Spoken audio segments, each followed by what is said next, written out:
이시안의 읽은 척 책방. 안녕하세요. 성신여대 겸임 교수이자 비즈니스, 테크, 인문 쪽으로 글을 쓰고 있는 작가 이시안입니다. 로맨스 소설이에요. 그리고 성장 소설입니다. 좋은 평가로 치자면 100년 전 여성이 주체적으로 자신의 삶을 선택한다라는 것인데요. 사실 시대적 한계가 분명하기 때문에 그런 부분이 지금은 굉장히 파격적이다라고까지 느껴지진 않아요. 지금으로 치면 오히려 고구마 같은 전개에 훨씬 더 가깝거든요. 이게 좀 헷갈립니다. 청량한 듯한 제목과 소재인데요. 막상 내용은 그렇지만은 않다는 거.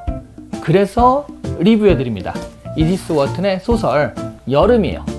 100년 전 소설임을 감안하면서 본격적으로 살펴보도록 할게요. 그 전에 좋아요와 구독 잊지 마시고요.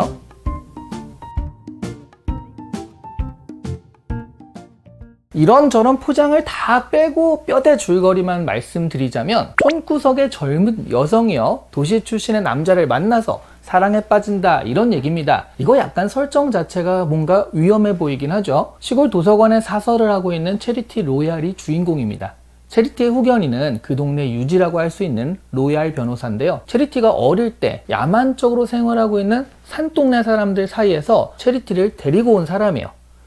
그런데 체리티가 17살 때 로얄 변호사는 이 체리티한테 청혼을 해요. 당연히 체리티는 모멸감을 느끼며 거절을 합니다. 그런 상황에서 대도시 출신의 한이가 이 촌을 방문하게 됩니다. 한이라고 하니까 연예인들의 예명이 한이가 많다 보니까 여성이 아닌가 생각하시는 분이 있는데 아닙니다. 여기서는 아주 매력적인 젊은 남성이에요. 이모네 집에 놀러 온 거거든요. 자연스럽게 체리티와 사랑에 빠지게 됩니다. 폐가에 몰래 미래 장소를 마련하고요. 체리티와 한이는 이 여름의 열정을 즐기게 되죠. 그러다가 로얄 변호사가 그 장소로 쳐들어오게 되고요. 한이에게 체리티와 결혼할 거야? 라고 묻습니다. 그런데 한이는 정확하게 답을 하지 못합니다.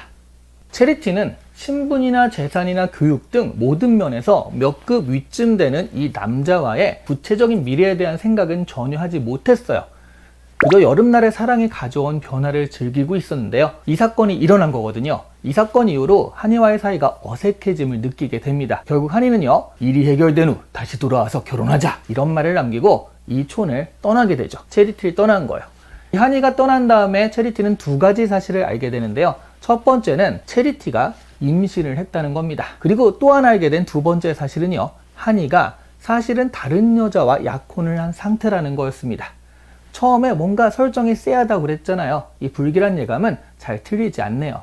그런데 놀랍게도요, 이 사실을 안 체리티는 한이에게 임신한 것을 알리지도 않고, 그리고 약혼한 것을 깨기 어렵다면 그냥 결혼하라고 편지를 씁니다. 그리고 자신의 출생지였던 산으로 돌아가려고 하는데요. 로얄 변호사가 체리티를 산에서 데리고 내려가요. 다시 내려오는 거죠.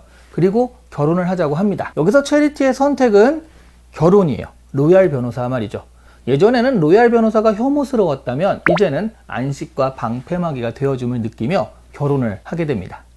이 작품의 줄거리를 보면요, 도시에서 온 남자와 사랑을 즐기다가 여자 주인공이 임신을 하게 되자 자신의 후견인과 결혼을 하게 된다라는 것인데요. 줄거리로만 보자면 여성의 파격적인 행보도 시대를 앞서간 새로운 행동도 찾을 수가 없습니다. 도시 청년에게 유혹당해 임신하고 버림받자 아기를 보호하기 위해 자기를 돌보아주던 양아버지 같은 사람과 결혼한다라는 그런 이야기잖아요. 하지만 이 작품이 발표된 게 100년 전이었기 때문에 여성이 일하는 미혼모가 되는 선택을 한다든가는 할 수 없었다.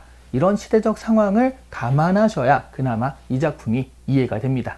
여성이 본격적으로 직업을 가지게 된 것은요, 2차 세계대전 이후입니다. 남자들이 전쟁터에 가 있느라고 산업 현장에서 모자라게 돼서 기회가 생긴 겁니다.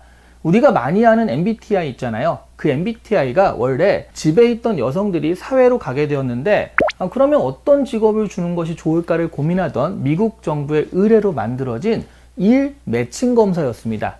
그러니 1910년대 여성이 혼자서 애를 키울 만한 직업을 가진다는 것은 정말 쉽지 않은 일이었어요. 체리티는 법이 닿지 않는 동네인 산으로 올라가서 애를 낳아 키울 생각을 하지만요, 막상 가보니까 거기서 애가 태어나면 그 애의 미래는 어떻게 될까를 생각하니까 막막한 거예요.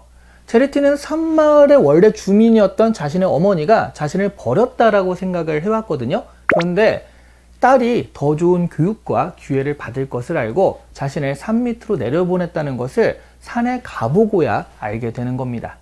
이렇게 실제 여러 가지를 생각하고 시도해보고 내린 체리티의 결론이 로얄 변호사와의 결혼인 거죠. 한이에게 임신한 것조차 이야기하지 않고 약혼자와 결혼하려면 결혼해 라고 편지를 쓰고요. 한이는 옳다구나 하고 이해해줘서 고맙다라는 답장을 보내와요. 이런 과정에서 체리티의 생각과 행동은요, 사실 그 당시에 일반적인 행동 방식과 달랐던 겁니다. 이런 결정에 이르기까지 체리티는 매우 주체적으로 행동하고요, 스스로 생각해서 선택을 하는데, 이런 부분이 시대를 매우 앞서간 여성으로서 체리티의 정체성을 만들어내고 있습니다. 그럼에도 불구하고 결국 행동이나 결과는 그다지 다를 바가 없다라고 생각할 수도 있습니다. 하지만 이 작품이 만들어진 100년 전과 지금의 환경은 완전히 다르다는 것을 인정해야 합니다. 100년 전에는요, 평균 수명이 40세이던 그런 시절이거든요. 이렇게 험한 일을 겪은 체리티 나이가 겨우 18살이에요. 이 책에서는 더 이상 체리티의 미래에 대해서 나오진 않지만 우리가 체리티의 미래를 좀 짐작해 보자면, 체리티는 어쨌든 자신이 할 수 있는 바운더리 안에서는 선택을 주체적으로 했고요. 자신의 선택이었기 때문에 어쩔 수 없이 등 떠밀려 한 그런 것보다는 자신에게 닥친 상황을 불행이라고 생각하지 않고 긍정적으로 헤쳐나갈 것으로 짐작이 되는 거죠. 이디스 워튼의 여름은요, 여성의 사회적 지위가 형성되기 시작하는 그 초창기의 변화를 보여주는 것이기 때문에 의미가 있고요. 그리고 무엇보다 시골 마을이나 특히 여름에 대한 묘사가 뛰어나서 또 의미가 있습니다. 여름에 읽어보면 그래서 계절감을 느낄 수 있어서 좋은데, 반면 지금으로 치면 어쨌든 답답한 전개에 가깝기 때문에 한여름의 청량감을 선사하는 그런 소설과는 거리가 좀 있다, 이렇게 말씀드릴 수 있어요. 이런 전후 사정을 잘 이해하시고 이 책을 읽어보시면 좋을 것 같습니다. 요즘의 기준으로 보기보다는 시대와 상황을 감안해서 체리티의 행보를 평가해 주시면 생각보다 진취적이고 사랑스러운 여성이었다는 생각을 하실 수 있을 겁니다. 문장적으로도 매우 아름다운 책입니다. 오늘 이 시간에 읽은 책 책방은 이디스 워튼의 여름이었습니다. 이 판은 굉장히 청량감이 있죠. 이 판은 일반적인 판은 아니고요, 교보문고 프레스티지 회원 특별판입니다.